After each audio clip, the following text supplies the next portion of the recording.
and welcome to writing a song. What is the title of this? Not me not knowing my own. Let's do that again. Hello and welcome to building a fantasy world one song at a time with me. It's been a while, and the reason why I decided that I should finish this series or do another installation in this series is because I plan to change my hair again, and it's something that I noticed in my previous videos, that every time I do a video for this, I do something with my hair. And because I definitely plan on either just chopping all of these bleached parts off of my hair or dyeing it, I was like, let's just film so that we can stay consistent to the tradition that I've inadvertently created for this series. So I told myself I wouldn't yap too much and just sing the song and get it over with, but considering how I just started the first minute of the video, not looking good. Anyway, I wanted to explain my look. It's inspired by Elizabethan makeup, obviously not super accurate, but yeah, I was like, I want my universe to have that kind of aesthetic. What's the aesthetic of my universe? I don't even know. Anyway, in the song that I uploaded prior to this one, my characters were of aristocracy, and me, the character that I'm playing now, is just kind of like a continuation to that. So I'm Mara Poirierport. I just invented that name. It's Poirier, which is French for pear plus port. I wanted her to originally be Davenport, but I was like, sounds too real and too common. So the idea around that is that her family basically got their fortune off of trading primarily pears. As I've mentioned in my previous installations, I will be singing female characters for songs, but the main focus of this character is actually for the second main love interest in the story, which is for the kind of right-hand man of the king, which I named Maxime. Maxime Poirierport. So their father is Maximo Poirierport. Listen, it's my story. If I butcher any pronunciation, you just roll with it. I have a face claim for him, which is the stunning Freddie Fox. And because kind of like his rival in the story is General Esmond, I thought that it would be a good juxtaposition where General Esmond came from virtually nothing, whereas Maxime came from the aristocracy, came from money, and that's how they kind of like have their tension. And because it's been such a long time since I've updated this series, I was like, I don't actually know what the name of my characters are, if I'm gonna be completely honest. And I realized I haven't even named the main character yet. I've named the main character's mother and father, but she doesn't really have a name, and I remember that's because I wanted to introduce her later into the story. I'm like, yeah, I could still do that, but I no, we're gonna give her a name. So I decided that I would call her either Morgana or Odelia, or maybe like Odelia Morgana or Morgana Odelia. And I realized her parents don't really have a last name. Like, her dad is Evander, still don't know how to pronounce it. It's my own character, I still don't know how to pronounce his name. Evander/Evander. And the mother is Lorien, which is the song of Lorien. You should go check it out. They don't really have last names, so I just decided that I would call them of insert place here. So it would be Evander of Aurum and Lorien of Thistlewood. So there's just gonna be woods with thistles. Thus, the last name of our main character will be Thistle, just Thistle. And you drop the wood. So her name probably something like Morgana Thistle, or Odelia Thistle. Not sure. I might hyphen, but I really like the idea of the main character being like she has such a regal first name, but her nickname is like, I don't know, Mo, or not Organ, because Morgana, more of like just something really simple. And I really wanted there to be like, again, a juxtaposition. So because she's like known as, or her nickname, for example, I was thinking for Odelia it would be like Lily. So the general is like, oh, okay, if you're called by that, I'll just call you by that. Whereas our character for today, Mr. Poirierport, he's very formal, so he always calls the main character by her first, like the entire first name, because that's how he was briefed. And if you remember, he was supposed to be looking for the main character, Morgana Odelia, but he got captured because he's not very, like, you know, good with the guns. Not like me, look at them guns. Ugh.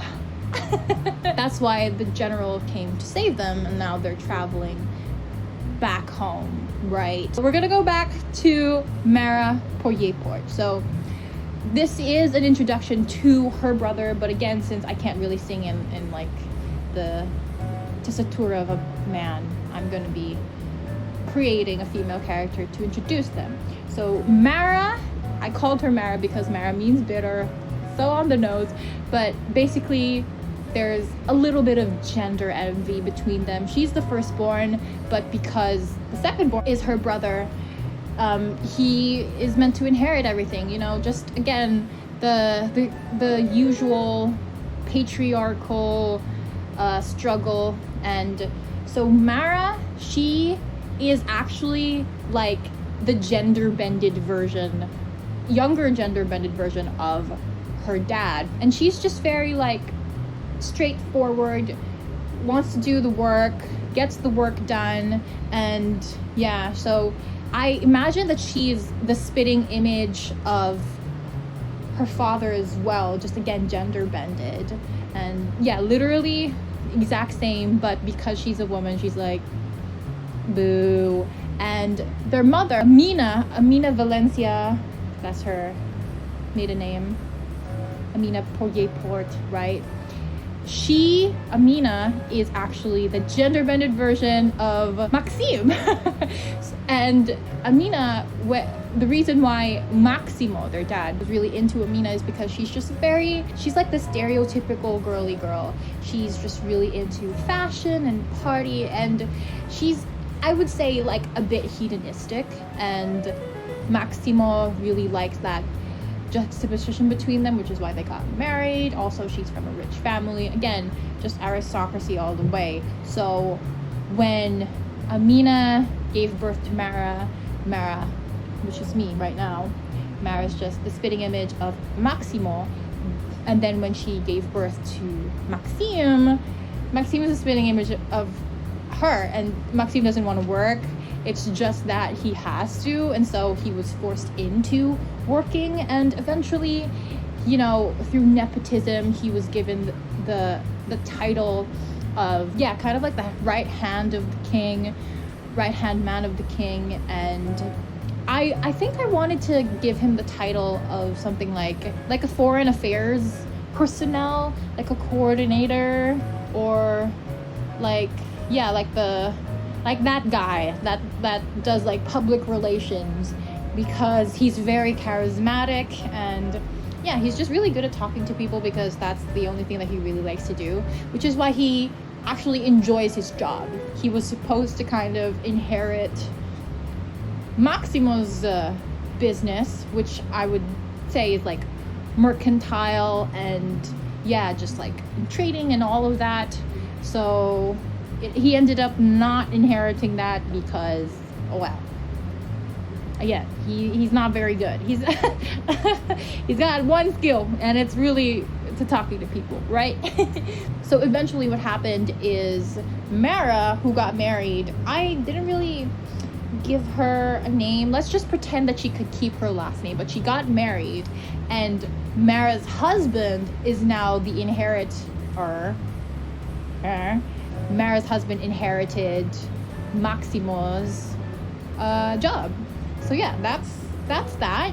And now we're going to sing the song of Mara called Mr. Poirierport.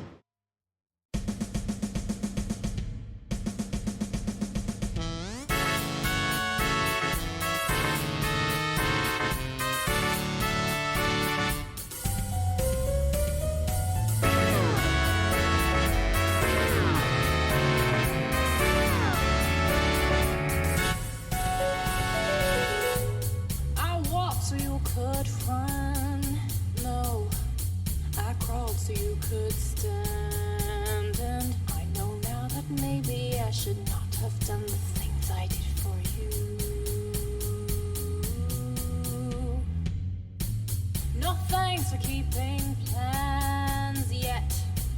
It's you who pass and praise, and I know I should not be faulting you for any hurt that I may feel.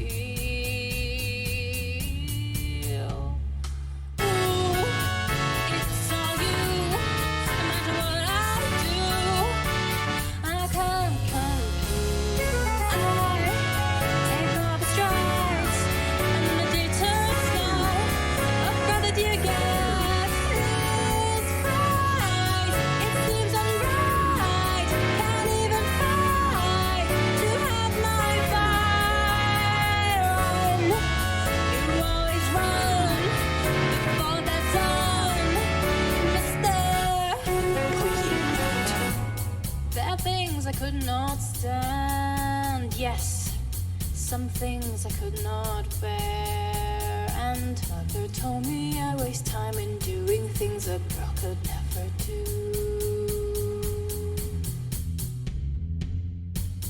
I watch father work, and I act as he would do. Yet after all I've tried, his hopes and dreams will never fall on me but you.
Yeah, so I decided that I would add these glasses. These are actually my grandmother's, so I cannot see you if I look like this. But yeah, so I wanted to add them because, you know, without it, it looks like this looks very dated, which is what I wanted, but I'm not really necessarily going for like that super ye old look. So this adds just a little bit of modernity that I think could benefit in my story. So yeah, that's all. hope you enjoy. Next time you see me, I'll probably have different hair. And yeah, this is like clipped here, and I have like a clip there. So yeah, if you enjoyed,